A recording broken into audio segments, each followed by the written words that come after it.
City India news Telugu. మిత్రులారా, ఈరోజు మన ఉమ్మడి మహబూబ్ నగర్ జిల్లా సాగునీటి ప్రాజెక్టులో విద్యాశాఖ సమీక్ష, వైద్య ఆరోగ్య శాఖ సమీక్ష, వీటన్నిటినీ మన జిల్లాకు అందించడానికి ఈరోజు జిల్లా స్థాయిలో ఉమ్మడి కలెక్టర్లను, రాష్ట్ర స్థాయి అధికారులను, అదేవిధంగా సాగునీటి పారుదల శాఖ మంత్రి ఉత్తమ్ కుమార్ రెడ్డి గారిని, వైద్య ఆరోగ్య శాఖ మంత్రి జిల్లా ఇన్ఛార్జ్ మంత్రి దామోదర్ రాజనరసింహ గారిని, మన జిల్లా నుంచి మంత్రిగా మొదటి నుంచి ప్రాంత అభివృద్ధికి కష్టపడుతున్న జూపల్లి కృష్ణారావు గారిని, పార్లమెంట్ సభ్యులు డాక్టర్ మల్లు రవి గారిని, 14 శాసనసభ నియోజకవర్గాల శాసనసభ్యులు అందరూ, అదేవిధంగా ముఖ్యమైన జిల్లా స్థాయి అధికారులందరూ కూడా ఈరోజు ఈ సమీక్ష సమావేశంలో పాల్గొని తెలంగాణ రాష్ట్రం ఏర్పడ్డ తర్వాత 10 సంవత్సరాలు ఒక నిర్లక్ష్యానికి, అభివృద్ధికి దూరంగా ఉన్న మన ఉమ్మడి పాలమూరు జిల్లా సమస్యల పరిష్కారం కోసం ఈరోజు సమీక్ష కార్యక్రమాన్ని తీసుకోవడం జరిగింది. మీకందరికీ తెలుసు, నేను కొత్తగా చెప్పాల్సిన అవసరం లేదు. మనమందరం కొట్లాడి, మీరందరూ కష్టపడి, మీ భుజాలు కాయలు కాసేలా కాంగ్రెస్ పార్టీ జెండాను మోసి 2023 డిసెంబర్లో జరిగిన శాసనసభ ఎన్నికల్లో కాంగ్రెస్ పార్టీని గెలిపించి 64 మంది ఎమ్మెల్యేలను ఎన్నుకోవడంతో ఈరోజు కాంగ్రెస్ పార్టీకి వచ్చి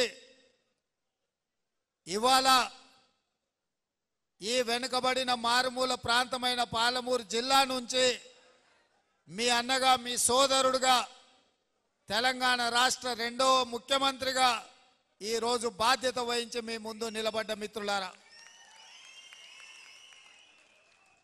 ఇది ఎవరికి రాని ఒక గొప్ప అవకాశం నాకు ఉంది. ఈ జిల్లాలో చాలామంది నాయకులు, మహామహులు ఒకనాడు మన జిల్లా నుంచి ప్రాతినిధ్యం వహించారు. మొట్టమొదటి హైదరాబాద్ రాష్ట్రానికి బూర్గుల రామకృష్ణారావు గారు ముఖ్యమంత్రి, తర్వాత పెద్దలు జైపాల్ రెడ్డి గారు కావచ్చు, మల్లికార్జున్ గారు కావచ్చు, మల్లు అనంతరాములు గారు కావచ్చు, ఇలా చెప్పుకుంటూ వెళ్తే చాలామంది నాయకులు ఈ జిల్లా నుంచి ప్రాతినిధ్యం వహించినా ఈ జిల్లాకు ముఖ్యమంత్రి అవకాశం రాలేదు. 2009లో మనము కష్టపడి గెలిపిస్తే పార్లమెంట్ సభ్యుడిగా ఎన్నికైన చంద్రశేఖరరావు తెలంగాణ రాష్ట్రం వచ్చిన తర్వాత మన ప్రాంతానికి అన్యాయం చేసి మన ప్రాంతాన్ని ఎండబెట్టి మన ప్రాంతాన్ని అభివృద్ధికి ఆమడ దూరంలో పెట్టడం జరిగింది. అందుకే ఈరోజు ఈ జిల్లాలో అభివృద్ధి జరగాలి, పంటలు పండాలి, మన పిల్లలు చదువుకోవాలి, మన పేదలకు వైద్యం అందాలి, ఈ ప్రాంతంలో పరిశ్రమలు రావాలి అన్న ఆలోచనతోటి ఇవాళ ఈ సమీక్ష సమావేశాన్ని తీసుకొని దాదాపుగా 6 గంటలు అధికారులతో చర్చించి మన శాసనసభ్యులు, మన పార్లమెంట్ సభ్యులు, మన ప్రాంతానికి సంబంధించిన ప్రజాప్రతినిధులు తీసుకొచ్చిన ప్రతిపాదనలను అధికారులకు ఆదేశాలు ఇచ్చి భీమా కావచ్చు, నెట్టంపాడు కావచ్చు, కోయిల్ సాగర్ కావచ్చు, ఆర్డిఎస్ కావచ్చు, తుమ్మిళ్ళ కావచ్చు, పాలమూరు రంగారెడ్డి ఎత్తిపోతల ప్రాజెక్టు కావచ్చు, నారాయణపేట కొడంగల్ లిఫ్ట్ ఇరిగేషన్ కావచ్చు, ఈ ప్రాజెక్టులను అన్నిటిని కూడా తొందరలోనే పూర్తి చేయాలి. అవసరమైన నిధులు ఎక్కడ ఆగకుండా ఇవ్వడం జరుగుతుంది. ఈ ప్రాంతం అభివృద్ధికి మనం పూర్తిగా పునాదులు వేసుకోవాలని చెప్పి నేను అధికారులకు ఆదేశాలు ఇచ్చిన. మా కార్యకర్తల సోదరులు ఈరోజు కొంత సార్ వస్తున్నాడు, ఎమ్మెల్యేలను కలుస్తున్నాడు, అధికారులతో మాట్లాడుతున్నాడు, మరి గెలిపించిన మాతోని మాట్లాడతలేడు, మమ్మల్ని కలుస్తలేడని మా కార్యకర్తలు అందరూ అనుకుంటున్నారని నేను నాయకులకు నాయకుడిని కాదు, నేను అధికారులకు నాయకుడిని కాదు, నేను కార్యకర్తలలో ఒక కార్యకర్తను. మీ తోడుగా ఉండి మీలో ఒక్కడిగా ఉండడమే నాకు సంతోషం. అందుకే జిల్లా పార్టీ నాయకులకు నేను చెప్పిన సమీక్ష సమావేశం తర్వాత జిల్లాలో ఉండే ముఖ్యమైన కాంగ్రెస్ శ్రేణులను ఒక దగ్గర కూర్చోబెట్టండి, వాళ్ళతో ఒక 10 నిమిషాలు మాట్లాడి వీలైనంత మేరకు వాళ్ళని కలిస్తే నాకు సంతోషం వస్తుంది, నాకు బలం వస్తుంది. కార్యకర్తలు అండగా నిలబడితే కేసీఆర్ను ఓడించడమే కాదు, మోడీని ఢీకొంటామని చెప్పి చెప్పొచ్చు అని ఇవాళ ఈ సమావేశాన్ని ఏర్పాటు చేయడం జరిగింది. నాకు తెలిసి చాలామందికి సమాచారం ఉందో లేదో, ఎందుకంటే కార్యాచరణ ఏ విధంగా ఉందో కొంత ఏవైనా సమాచార లోపం ఉండి ఉండొచ్చు. మళ్ళీ తొందరలోనే జిల్లాకు వచ్చి ప్రతి కార్యకర్తను కలుసుకొని ఈ గెలుపు మీది, ఈ అధికారం మీది, ప్రభుత్వం మీది, ఈ ప్రభుత్వంలో మీ సూచనలు మీ సలహాలు ఈ ప్రభుత్వం పాటిస్తుందని చెప్పడానికే ఈ సమావేశాన్ని ఏర్పాటు చేసి, మొన్నటి వరకు జరిగిన ఎన్నికలు, శాసనసభ ఎన్నికలు మావి, పార్లమెంటు ఎన్నికలు డాక్టర్ మల్లు రవి గారివి, వంశీ చంద్రెడ్డి గారివి. నాయకుల ఎన్నికలు అయిపోయినాయి. నాయకుల కోసం మీరు కష్టపడే సమయము అయిపోయింది. ఇప్పుడు ఈ వేదిక మీద ఉన్న నాయకులందరూ మీకోసం కష్టపడి మిమ్మల్ని సర్పంచులుగా, ఎంపీటీసీలుగా, మిమ్మల్ని ఎంపీపీలుగా, జిల్లా పరిషత్ మెంబర్లుగా, కౌన్సిలర్లుగా, కార్పొరేటర్గా, మున్సిపల్ చైర్మన్లుగా, మేయర్లుగా మిమ్మల్ని గెలిపించాల్సిన బాధ్యత ఈ వేదిక మీద ఉన్న నాయకుల మీద ఉన్నది. ఇప్పటి వరకు మీరు మా కోసం కష్టపడ్డారు. మీరు కష్టపడడం వల్ల మేము ఇవాళ ముఖ్యమంత్రులుగా, మంత్రులుగా, ఎమ్మెల్యేలుగా ఈ వేదిక మీద కూర్చున్నాం. నిన్నటి వరకు ఈ వేదిక మీద ఉన్న చాలామంది అక్కడ కార్యకర్తలలో కూర్చున్నారు. మీలో ఉన్న వాళ్ళకే అవకాశాలు వచ్చి ఇవాళ ఎమ్మెల్యేలు అయ్యి ఈ వేదిక మీద కూర్చున్నారు. మీలో ఎమ్మెల్యే అర్హత లేని వాళ్ళు లేరని కాదు, కొన్ని ప్రత్యేకమైన పరిస్థితుల్లో పార్టీ కొంతమందికి అవకాశం ఇచ్చింది, కొంతమందికి అవకాశం రాలేదు. అయినా మీరందరూ బాధపడకుండా, ఒకరోజు మనసులో దుఃఖం వచ్చినా రెండో రోజు ఈసారి ఎట్లయినా కేసీఆర్ను ఓడించాలి, కాంగ్రెస్ను గెలిపించాలి అని మనోనిబ్బరంతో మీరందరూ బయటికి వచ్చి మీరందరు కష్టపడి పని చేసిండ్రు. కాబట్టి ఈ మహబూబ్నగర్ జిల్లాలో 14 అసెంబ్లీలు ఉంటే 12 గెలవడం జరిగింది. అందుకే ఈరోజు తెలంగాణ రాష్ట్రంలో మన చేతిలోకి అధికారం వచ్చింది. మరి మీరు కష్టపడితే వచ్చిన అధికారాన్ని మీకోసం వినియోగించాలి, మీకోసం, మీ ఎన్నికల కోసం పనిచేయాలన్న ఆలోచనతో ఇవాళ మన ప్రభుత్వం ఉన్నది. అందుకే ఈరోజు ఈ సమావేశాన్ని ఏర్పాటు చేసి వేదిక ద్వారా కార్యకర్తలందరికీ నేను పిలిపివదలుచుకున్నా. తొందరలోనే స్థానిక సంస్థల ఎన్నికలు నిర్వహించబోతున్నాము. ఆ స్థానిక సంస్థల ఎన్నికలలో ఎమ్మెల్యేలు ఊరు తిరిగి, ఇల్లు తిరిగి మిమ్మల్ని సర్పంచులుగా, ఎంపీటీసీలుగా, ఎంపీపీలుగా, జడ్పీటీసీలుగా, మున్సిపల్ కౌన్సిలర్లు, కార్పొరేటర్లుగా వాళ్ళ ఎన్నికలకు తిరిగిన దానికంటే ఎక్కువ మీకోసం తిరుగుతారు.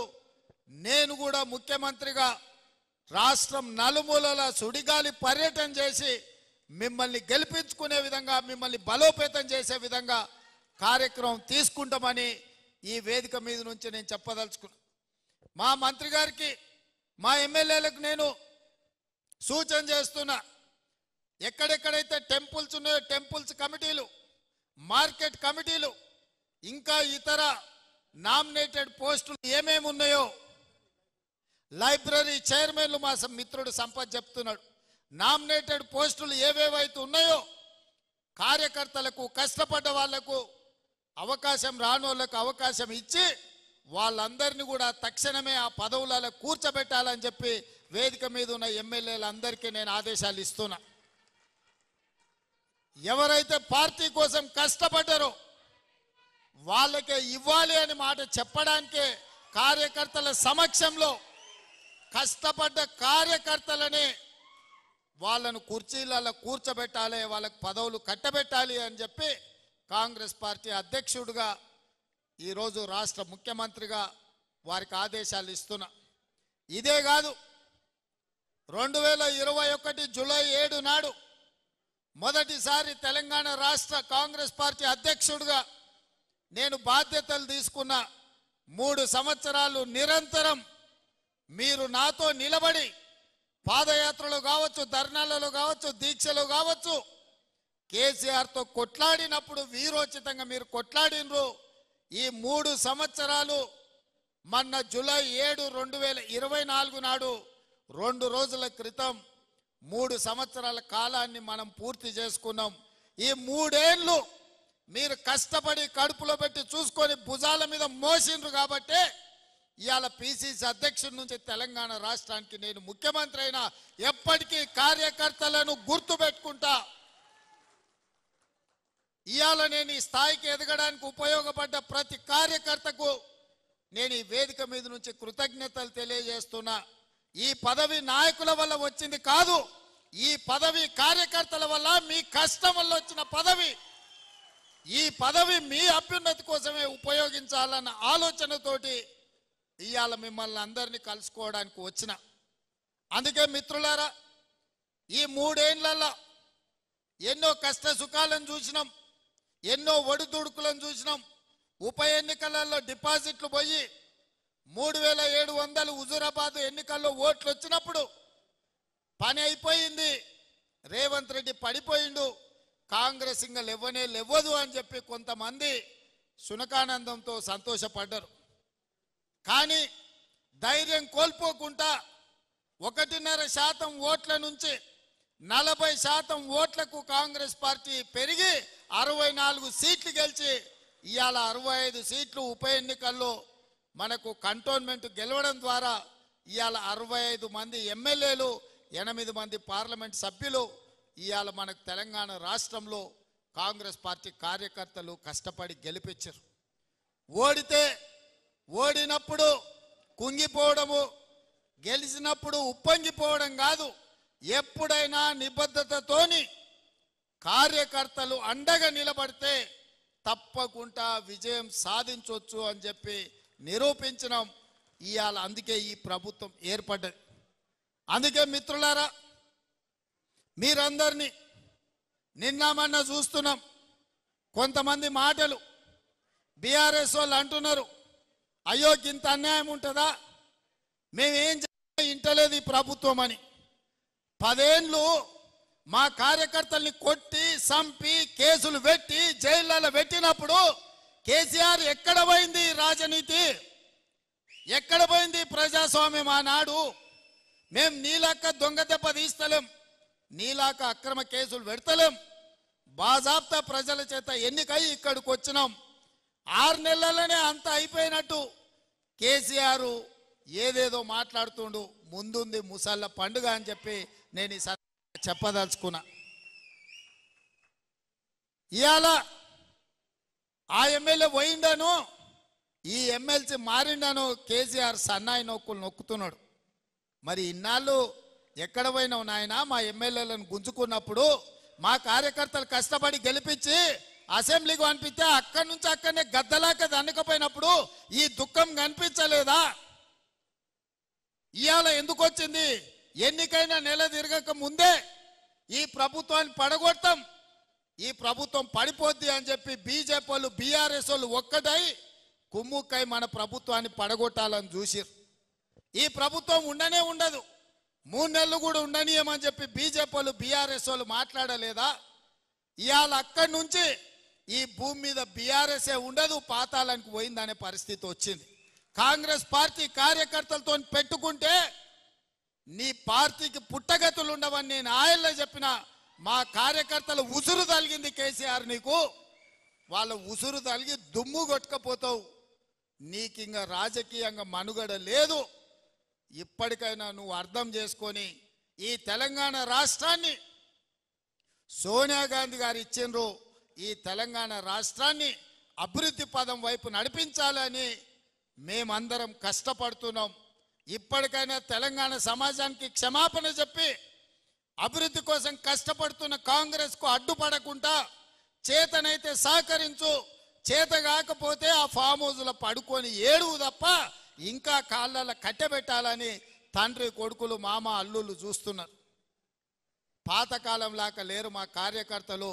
ఎవడైనా ఈ ప్రభుత్వానికి కాళ్ళ కట్టెబెట్టాలని చూస్తే ఈపులు విమానమూతం అవుతాయని చెప్పి నేను ఈ సందర్భంగా చెప్పదలుచుకున్నా. తన దాకా వస్తే కానీ తెలియదు అన్నట్టుగా ఇవాళ కేసీఆర్ దాకా వస్తే కానీ కేసీఆర్కు తెలుస్తలేదు. ఇవాళ ఢిల్లీకి పోయి 4 రోజుల నుంచి హరీష్ రావు కేటీఆర్ మోడీ చుట్టూతా పిల్లి తిరిగినట్టు తిరుగుతున్నారు. ఏదో ఒకటి చెయ్యి మమ్మల్ని ఎట్లన్నా కాపాడు అని. కాంగ్రెస్ పార్టీ కార్యకర్తల్ని సతాయించినోడు ఎవడైనా లెక్క చెప్పాల్సిందే. ఇవాళ వంతు కేసీఆర్కి వచ్చింది అని చెప్పి నేను సందర్భంగా తెలియజేస్తున్నా. అందుకే మిత్రులారా, ఇవాళ ఈ వేదిక మీద నుంచి తెలంగాణ రాష్ట్రంలో ఉన్న నిరుద్యోగ యువకులకు నేను ఒక మాట చెప్పదలుచుకున్నా. 10 ఏళ్ళు ఆనాడు తెలంగాణ ఉద్యమంలో తెలంగాణ రాష్ట్రం కోసం కొట్లాడి 10 ఏళ్ళు తెలంగాణ రాష్ట్రం వచ్చినాక మీ ఉద్యోగాల కోసం ఉపాధి కోసం కొట్లాడిను. ఆ 20 ఏళ్లలో ఏ నియామకాలు జరగలేదు.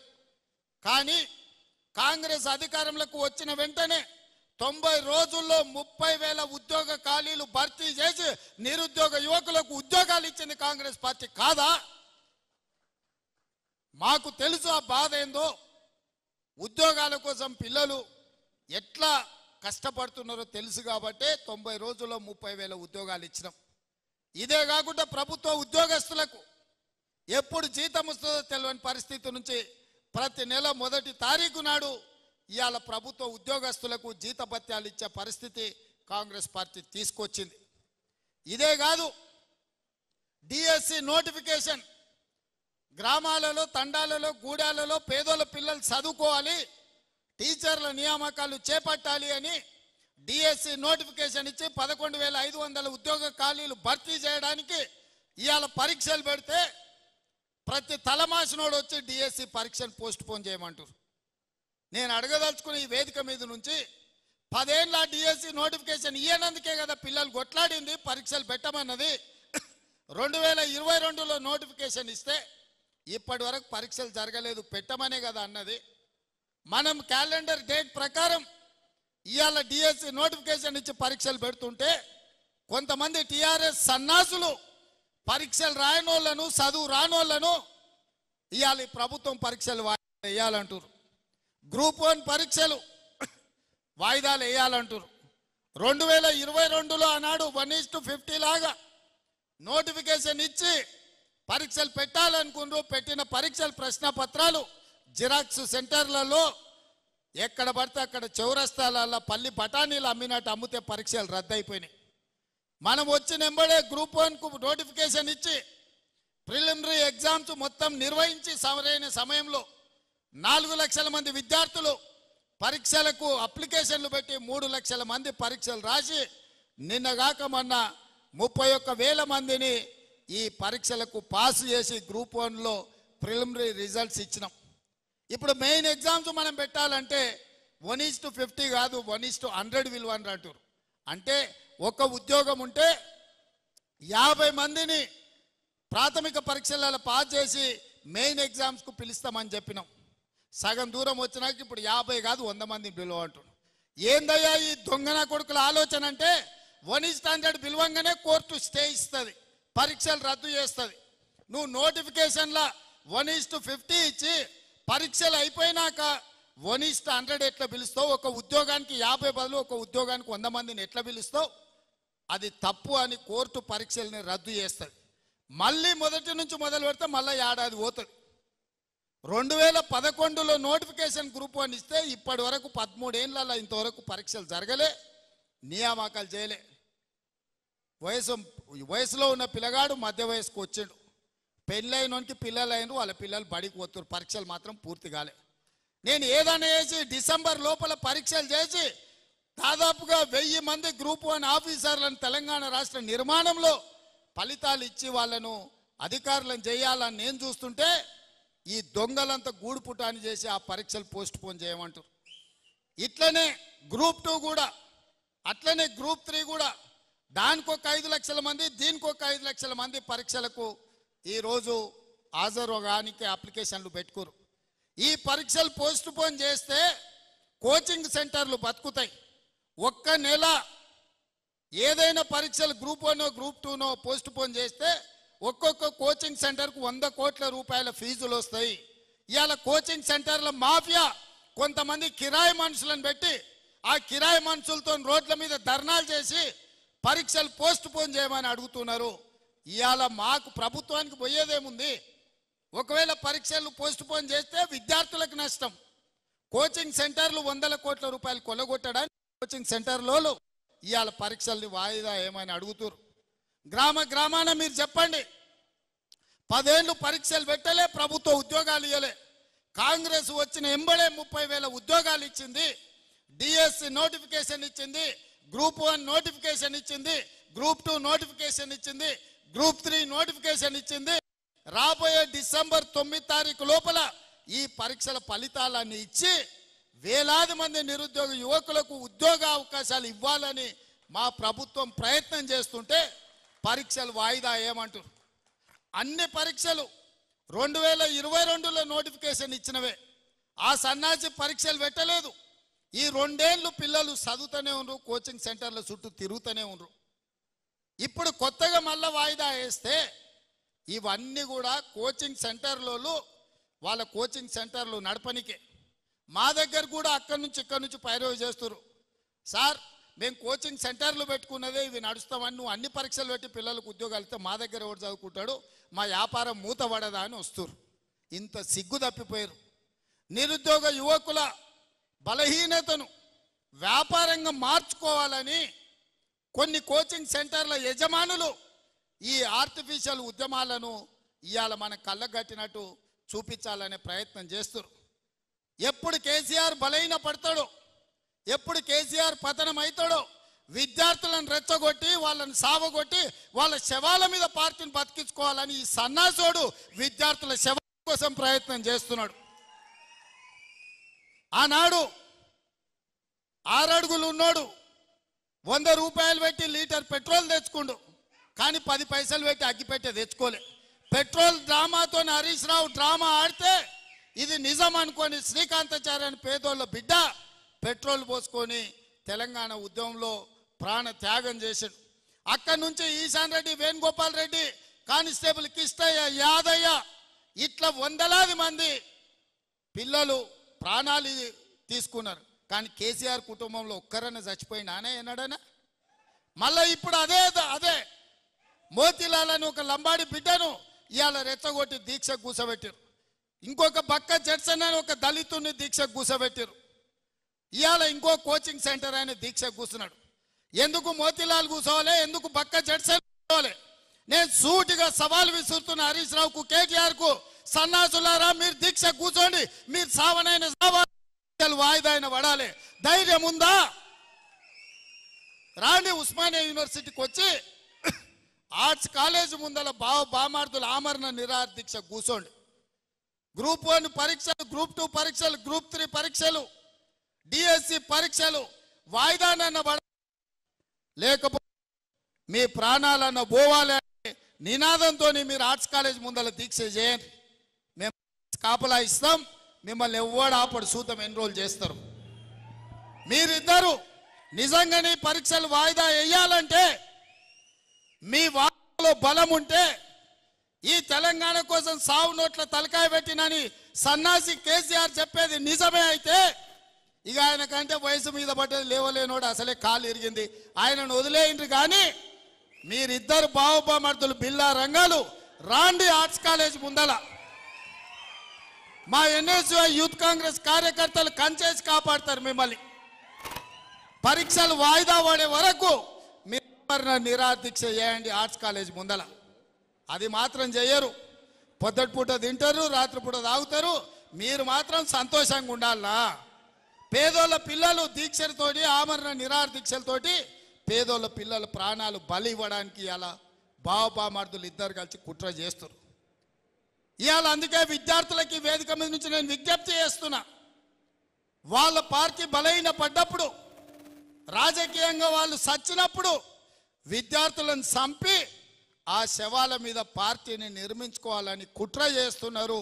ఇవాళ కొంతమంది విద్యార్థులను రెచ్చగొట్టి వాళ్ళ భావోద్వేగాలతో రాజకీయంగా లబ్ధి పొందాలని చూస్తారు.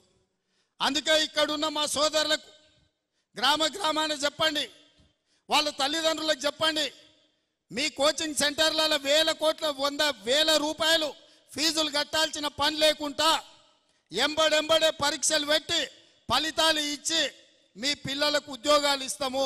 ఒకవేళ పరీక్ష రాసి ఉద్యోగం రాకపోతే ఇంకే ప్రైవేటుల్లోనైనా వాళ్ళు ఉద్యోగం చేసుకోవడానికి అవకాశం ఉంటుంది. పరీక్షలు నిర్వహించి ఫలితాలు ఇవ్వకపోతే సంవత్సరాల కొద్దీ పేదోళ్ళ పిల్లలు కోచింగ్ సెంటర్ల చుట్టూతో తిరిగి ఇటు ఇంటికి రాలేక పట్నంలో ఉండలేక వాళ్ళు అన్ని రకాలుగా దెబ్బతినిపోయే ప్రమాదం ఉన్నది. ప్రతి గ్రామంలో మా కార్యకర్తలు అందరూ కూడా చెప్పాలి. ఇవాళ అప్పుడప్పుడు మా వాళ్ళు కూడా వచ్చి అంటుంటారు, అన్నా పిల్లలు ఏదో పరీక్షలు వాయిదా ఏమంటారు కదా, వేస్తే పోతుంది కదా. వేస్తే పోతుంది, నాకు కూడా ఏం పోతుంది, పరీక్ష వాయిదా వేస్తే నష్టం ఏం లేదు. కానీ పిల్లల జీవితాలు ఆగమైపోతాయి. ఆ పిల్లలు 10 ఏళ్ళు నష్టపోయారు కేసీఆర్ పాలనలో. 10 ఏళ్ళు ఒక్క పరీక్ష పెట్టలేదు, 10 ఏళ్ళు ఎవరికి ఉద్యోగం ఇవ్వలే. ఇవాళ నేను అవన్నీ చూసి వచ్చినాను కాబట్టి పిల్లలకు సరైన సమయంలో పరీక్షలు పెట్టాలని అనుకుంటున్నాను. అవి వాయిదా వేయడానికి ఒక పక్కన టీఆర్ఎస్ కొంతమంది కోచింగ్ సెంటర్ల ఓనర్లు కుట్రలు చేస్తున్నారు. ఇవన్నీ కూడా ప్రజలకు వివరించాల్సిన బాధ్యత మీ అందరి మీద ఉన్నది. పరీక్షలు వాయిదా వేస్తే కాంగ్రెస్కి వచ్చే నష్టం లేదు, మీ సోదరుడిగా నాకు పోయే కష్టమేం లేదు. కానీ లక్షలాది మంది నిరుద్యోగ యువకుల జీవితాలు ఆగమవుతాయి. ఇవాళ వాళ్ళని రెచ్చగొట్టి రాజకీయ లబ్ధి పొందాలని ఇవాళ బీఆర్ఎస్ నాయకులు ప్రయత్నం చేస్తున్నారు. అందుకే ఇవాళ నిజంగానే కేసీఆర్ హరీష్కు లేకపోతే కేటీఆర్కి హరీష్కు ఈ విద్యార్థుల బాధ వాళ్ళు నిజంగానే తీర్చాలనుకుంటే హరీష్ కేటీఆర్ ఇద్దరు ఆర్ట్స్ కాలేజ్ ముందల దీక్ష కూర్చోవాలి, ఆమరణ నిరాహార దీక్ష కూర్చోవాలి. ఈ పరీక్షలు వాయిదా పడే వరకు మంది పిల్లలు ఎవ్వరు కూర్చోవద్దు. 10 ఏళ్ళు మంత్రులు అనుభవించిన మీరిద్దరు ఈరోజు ఎమ్మెల్యేలు మీరు వచ్చి కూర్చోండి. ఈ వాదనలో నిజం ఉంటే 2 ఎమ్మెల్యేలను తెలంగాణ ప్రభుత్వం వదులుకోదు కదా, కూర్చోండి 10-15 రోజులు. మీరు చెప్తున్న వాదన నిజమైతే 10-15 రోజులు దీక్ష కూర్చోండి ఆర్ట్స్ కాలేజ్ ముందల. ఇన్నేళ్ళు మీరు పదవులు అనుభవించారు కదా ఈ పేదోళ్ళ పిల్లల త్యాగాలతోటి. ఆ పేదల పిల్లల కోసం లక్షలాది మంది నిరుద్యోగ యువకులకు ఒకవేళ మా ప్రభుత్వంలో అన్యాయం జరుగుతుందని బావబామర్దులు బిల్లారంగాలు అనుకుంటే వీళ్ళెందుకు కూర్చోరు దీక్షకని నేను అడుగుతున్నా. గ్రామాలలో మీరు నిలదీయండి, మన చెప్పండి, మనం కాదురా ప్రాణాలు ఇచ్చేది, ఇప్పుడు వాళ్ళని కూర్చోబెట్టురు, పట్టుకొచ్చురు, కూర్చోబెట్టురు, కట్టేయమని చెప్పురు ఆర్ట్స్ కాలేజ్ ముందల. అప్పుడు తెలుస్తుంది. అందుకే మిత్రులారా, నా సూచన ఒక్కటే, ఈ ప్రభుత్వం వచ్చింది, ఈ ప్రభుత్వం ఆడబిడ్డలకు ఆర్టీసీ బస్సు ఉచితంగా ఇచ్చింది, ఈ ప్రభుత్వం 500 రూపాయలకే సిలిండర్ ఇచ్చింది, ఈ ప్రభుత్వం ఇందిరమ్మ ఇండ్లు ఇచ్చింది, ఈ ప్రభుత్వం రాజీవ్ ఆరోగ్యశ్రీ అమలు చేసి ఈరోజు 10 లక్షల రూపాయలు పేదోళ్లకు అందుబాటులోకి. ఈ ప్రభుత్వం 15 ఆగస్టు లోపల 2 లక్షల రూపాయల రైతు రుణమాఫీ చేస్తా అని చెప్పింది, చేసి తీర్థమని మా మంత్రివర్గం నిర్ణయం తీసుకున్నది. ఇన్ని మంచి పనులు చేసి ఈ ప్రభుత్వం 30,000 ఉద్యోగాలు ఇచ్చింది. ఇంకా గ్రూప్ 1, గ్రూప్ 2, గ్రూప్ 3 డిఎస్సి నోటిఫికేషన్లు ఇచ్చి పరీక్షలు పూర్తి చేసి ఈ సంవత్సరం ఆఖరి లోపల నిరుద్యోగ యువకులకు ఉద్యోగాలు ఇవ్వాలని కంకణం కట్టుకొని బయలుదేరింది. ఇన్ని పనులు ఈ ప్రభుత్వం సంవత్సరం తిరిగే లోపల చేస్తే కేసీఆర్కు బీఆర్ఎస్కు పుట్టగతులు ఉండవని కుట్రలు చేస్తుండ్రు. ఈ కుట్రలన్నిటిని కూడా గ్రామాన చెప్పాల్సిందిగా మిమ్మల్ని కోరుకుంటున్నా. ఇక వచ్చేటివి మీ ఎన్నికలు. మా ఎన్నికలు అయిపోయినాయి. వేదిక మీద ఉన్న నాయకులందరికీ పదవులు ఏదో ఒకటి వచ్చినాయి. నిన్న 35 మంది కార్పొరేషన్ చైర్మన్లు ఇచ్చినాం. మీరు ఒక్కసారి పేర్లు చదువుని. ఒక్క పైరవికారు లేడు. ఒక్కడెవడో ఎక్కడి నుంచో వచ్చిండని లేదు. ఎస్సీ ఎస్టీ బీసీ మైనారిటీ సెల్లుల చైర్మన్లకు ఇచ్చినాం. జిల్లా పార్టీ అధ్యక్షులకు ఇచ్చినాం. మొన్న ఎమ్మెల్యే టికెట్లు ఏదైనా అనుకోని పరిస్థితుల్లో రాకపోతే వాళ్ళందరికీ ఇచ్చినాం. ఇవాళ చైర్మన్లు 2 సంవత్సరాల కోసం వేసినాం. ఇవాళ పేపర్లల్లో ఇవాళ పేపర్లలో పేర్లు రాసిరు. ప్రతి కాంగ్రెస్ పార్టీ కోసం కష్టపడ్డోళ్ళకే ఇచ్చినాం. ఒక్క పైరవికారుని కూడా ఇయ్యలేదు. మొట్టమొదటిసారి కాంగ్రెస్ పార్టీ చరిత్రలో ఈనాడు రాహుల్ గాంధీ, సోనియా గాంధీ గారు, మల్లికార్జున్ ఖర్గే గారి నేతృత్వంలో నిజమైన కాంగ్రెస్ పార్టీ కార్యకర్తలకు న్యాయం జరిగింది. రేపు కూడా మీకు నామినేటెడ్ పదవులు కానీ, సర్పంచులు కానీ, ఎంపీటీసీలు కానీ, ఎంపీపీలు కానీ, జడ్పీటీసీలు కానీ ఏ పదవైనా కష్టపడ్డ కాంగ్రెస్ పార్టీ కార్యకర్తలకు ఇప్పించే బాధ్యత నాది. మీకు అండగా నిలబడతా.